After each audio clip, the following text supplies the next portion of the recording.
내가 누려왔던 모든 것들이, 내가 지내왔던 모든 시간이, 내가 걸어왔던 모든 순간이 당연한 것 아니라 은혜여서 아침 해가 뜨고 저녁에 노을, 봄의 꽃향기와 가을의 열매, 변하는 계절의 모든 순간이 당연한 것 아니라 은혜였어. 모든 것이 은혜, 은혜, 은혜, 한없는 은혜.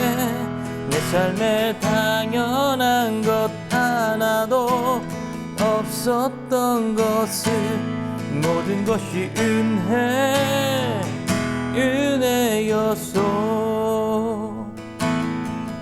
내가 이 땅에서 되어 사는 것, 어린아이 시절과 지금까지 숨을 쉬며 살며 꿈을 꾸는 삶,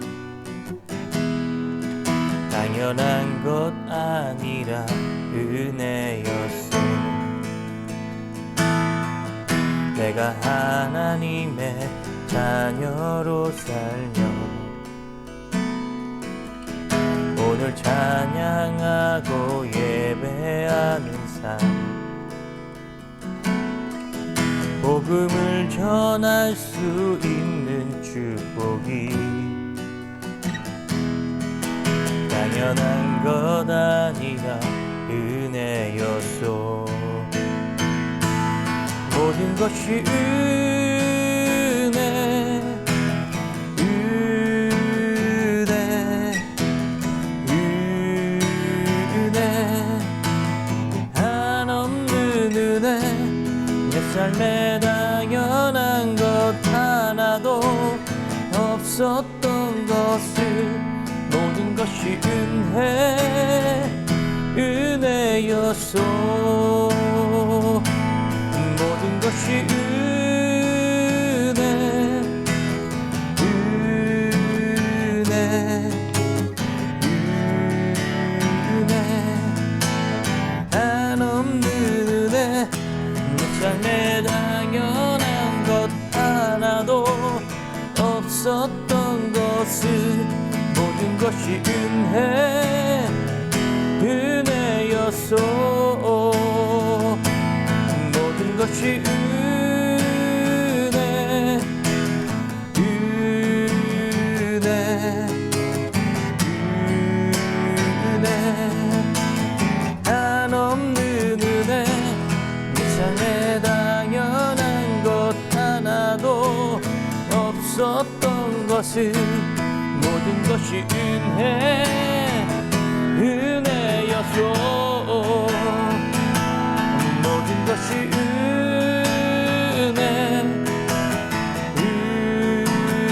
은혜, 은혜, 한없는 은혜. 내 삶에 당연한 것 하나도 없었던 것을, 모든 것이 은혜, 은혜였소.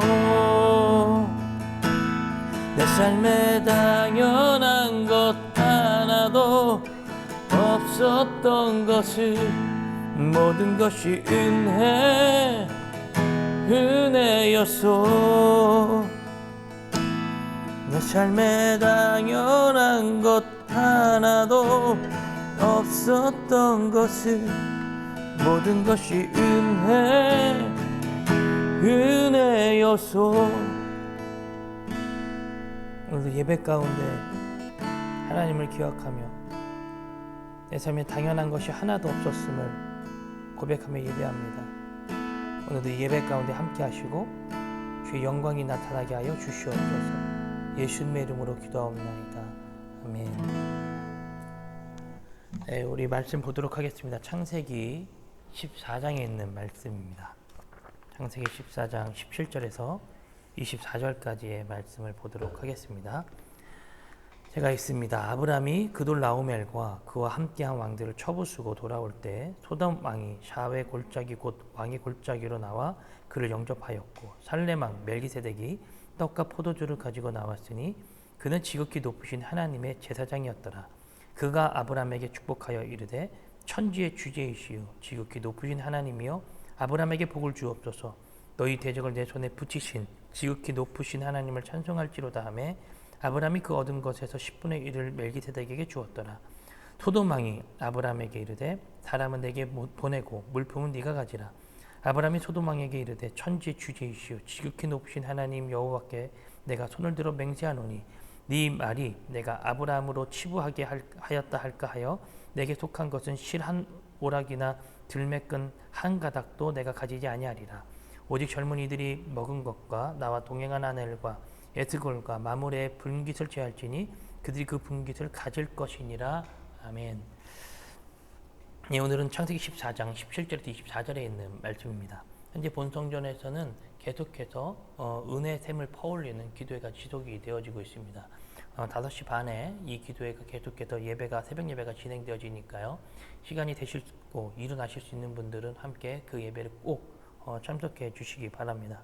이것이 어떤 선택사항이다라기보다는 우리 그리스도인으로서 또 하늘비전교회 성도로서 꼭 해야 할 의무임을 여러분 기억하시고 함께 예배에 동참해 주시기 바랍니다.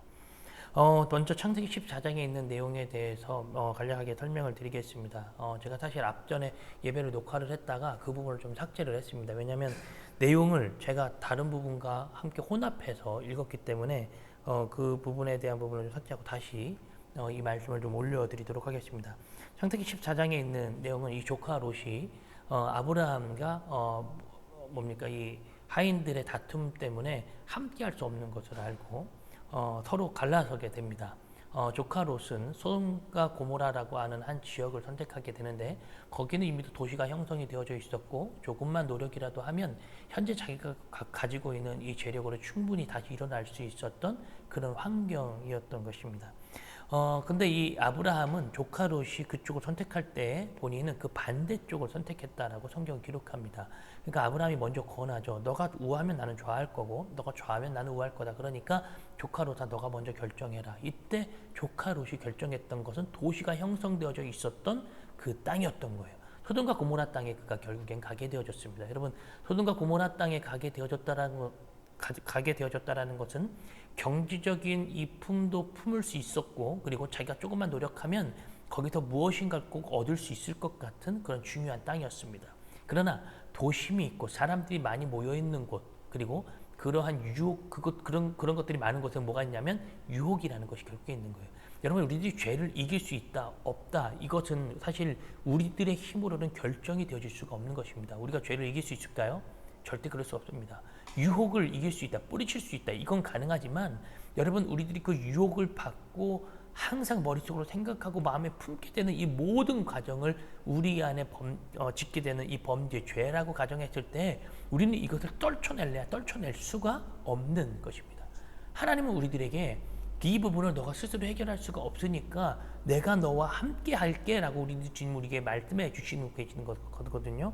그런데 이 조카 롯은 그 도심에 있는 그 땅으로 들어가서 거기서 어찌됐든 우리가 잘 알고 있는 내용처럼 죄악을 일삼게 되어집니다. 어찌됐든 조카 롯과 아브라함은 이렇게 헤어지게 되어졌습니다. 그리고 나서 이 조카 롯에게 위험이 닥칩니다. 북방연합군이 그 조카 롯과 이렇게 헤어지고 났는데 이 조카 롯을 가지고 이렇게 포로로 데려간 것입니다. 그것이 창세기 14장 1절에서 6절, 14장 1절에서 16절에 있는 내용입니다.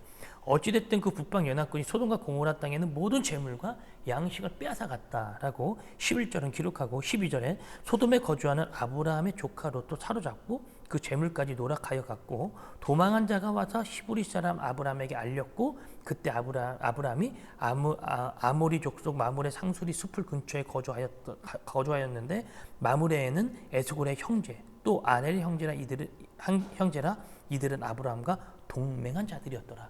어찌됐든 아브라함과 동맹한 동맹 연합군과 자기가 집에서 직접 기른 군사들 318명을 거느리고 그가 조카 롯을 구출하기 위해서 이 북방 연합군과 전쟁을 하러 올라갑니다.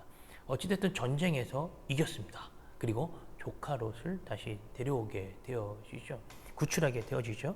돌아오는 길에 오늘 이 본문이 17절인데 아브라함이 그돌라오멜과 그와 함께한 왕들을 쳐부수고 돌아올 때에 소돔왕이 샤웨 골짜기 곧 왕의 골짜기로 나와 그를 영접했고 달레망 멜기세덱이 떡과 포도주를 가지고 나왔는데 그는 지극히 높으신 하나님의 제사장이었더라라는 거예요. 아니 전쟁 중에 갑자기 돌아오는 길에 멜기세덱이라고 하는 제사장이 나타나서 그에게 떡과 포도주를 가져오고 나서 하나님의 제사장이래요. 그러면서 아브라함에게 19절에 이렇게 얘기합니다. 그가 아브라함에게 축복하여 이르되 천지의 주 되시오 지극히 높으신 하나님이여 아브라함에게 복을 주옵소서. 여러분 이 과정들을 보면 멜기세덱은 성경에 이렇게 기록합니다. 많은 부분에 소개를 하고 있지만 그는 출처를 알 수 없고 어디서부터 시작된 사람이고 누구의 아들이고 이런 게 전혀 소식이 없다라는 거예요. 히브리서 그래서 7장에는 그를 이렇게 소개했습니다. 의의 왕, 평강의 왕. 그는 이렇게 얘기합니다. 또 의의 왕, 평강의 왕, 하나님의 아들과 닮은 자다. 즉 예수 그리스도를 상징하는 예표하는 구약의 몇 안 되는 예표 중 하나인 것입니다. 여러분 하나님은 우리들에게 오셔서 전쟁 중에 있는 그 사람에게 전쟁을 다 끝내고 온 사람에게 뭐 하냐면 위로하시는 하나님이세요. 오늘 이 멜기세덱처럼 아브라함을 찾아가서 그를 위로하는 모습처럼 말입니다. 18절에 잠깐 보면 살레망 멜기세덱이 떡과 포도주를 가지고 나와서 그를 위로합니다. 하나님은 이 땅을 힘들고 어렵게 전쟁터를 살아가는 우리의 모습을 바라보시면서 우리에게 오셔서 위로하시는 하나님이세요. 그 위로가 여러분 단순히 우리들이 생각하는 어떤 사람의 위로가 아니라 하나님의 위로라고 하는 부분을 우리들이 좀 주목해야 할 것입니다. 이 멜기세덱은 바로 그 하나님을 상징하는 예수 그리스도를 예표하는 인물이기 때문에 예수 그리스도를 통한 진정한 위로가 아브라함에게 있었다라는 것입니다. 아브라함은 그렇게 하나님의 위로를 받는 사람이었던 것입니다. 이 멜기세덱을 하나님에 대한 예표라고 하는 것이 아까 히브리서 7장 11절에 나왔던 말씀처럼 그는 하나님으로서 이 땅에 아브라함에게 보여졌음을 우리들이 좀 볼 수가 있습니다. 여러분 멜기세덱은 그렇게 아브라함을 위로하는 위로자였던 거예요. 두 번째 19절 말씀에 보면 하나님은 그에게 멜기세덱은 그에게 축복했다라는 것입니다. 여러분 하나님 우리에게 복 주시기를 기뻐하시는 분이십니다. 믿으십니까? 그 하나님 앞에 엎드려질 때 우리들이 그 복을 누릴 수 있게 되는 줄로 믿습니다. 멜기세덱은 지극히 높으신 하나님의 제사장으로서 아브라함을 축복하고 있는 거예요. 하나님의 제사장이 축복하시는 자는 참으로 복을 받을 수밖에 없음을 우리들이 성경 곳곳을 통해 볼 수가 있습니다. 예수님께서는 자기의 제자들에게도 축복하셨고 그리고 하늘로도 올라가시는 장면을 우리들이 누가복음 24장에서도 찾아볼 수가 있습니다.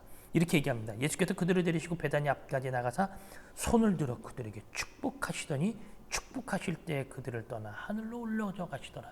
예수님의 이 모습을 이 바로 멜기세덱이 그대로 아브라함에게 보여주고 있는 것이죠. 마지막 세 번째는 아브라함에게 하나님을 찬송하라고 권면하고 있다라는 것입니다. 20절 말씀 볼까요? 너희 대적을 내 손에게 붙이신 지극히 높으신 하나님을 찬송할지로다 하매 아브라함이 그 얻은 것에서 10분의 1을 멜기세덱에게 주었더라. 여러분 하나님은요 우리에게 찬송받기를 기뻐하시는 분이에요. 그래서 예수님의 예수님을 예표하는 이 멜기세덱이 아브라함에게 권면하고 있는 겁니다. 아브라함아 너 하나님을 찬양하지 않을래? 하나님을 기뻐하지 않을래? 라고 하는 그런 마음을 가지고 그에게 다가가고 있다라는 것입니다. 결국 이 멜기세덱은 하나님 앞에 영광 올려야 함을 아브라함에게 나타내주고 보여주고 있는 것입니다. 여러분 우리 안에 나타나신 하나님의 형상 모습들 굉장히 많이 있죠. 많이 나타나죠. 근데 그 하나님이 뭐 하시는 분이시냐? 바로 우리 하나님은 우리의 인생 가운데 위로하시는 위로자 되시는 하나님이십니다. 두 번째 우리가 말씀드렸던 것처럼 그 하나님은요 우리에게 복 주시기를 기뻐하시는 분이라는 거예요. 마지막 세 번째는 그 하나님은 우리에게 찬송받기를 기뻐하시는 분이시다라는 것입니다. 여러분 인생에 있는 모든 환경을 전쟁이라고 생각해 봤을 때 하나하나의 작은 싸움이라고 봤을 때 하나님은 우리와 그 전쟁에 함께 하시고 그리고 그 전쟁에서 우리를 승리케 하도록 도우시는 분이시라는 사실을 절대 잊지 않았으면 좋겠습니다. 그 하나님이 지금 우리들이 힘겹게 살아가는 이 하루하루의 삶 가운데 우리에게 복 주시길 원하고 우리와 동행하길 원하고 또 우리로 하여금 하나님 앞에 또 찬양을 드리기를 주님 원하고 계시다라는 것입니다. 오늘 하루 말씀을 여기서 마무리하는데요. 여러분 기억해야 될 것이 딱 세 가지죠. 그분은 우리를 위로하시는 분, 그분은 우리에게 복 주시기 원하시는 분, 그분은 우리에게 찬양받기를 기뻐하시는 분. 오늘 하루의 그런 삶이 저와 여러분들의 삶 가운데 지속되어지기를 주님의 이름으로 축복합니다. 오늘 말씀 여기서 마무리합니다. 오늘 하루도 승리하세요.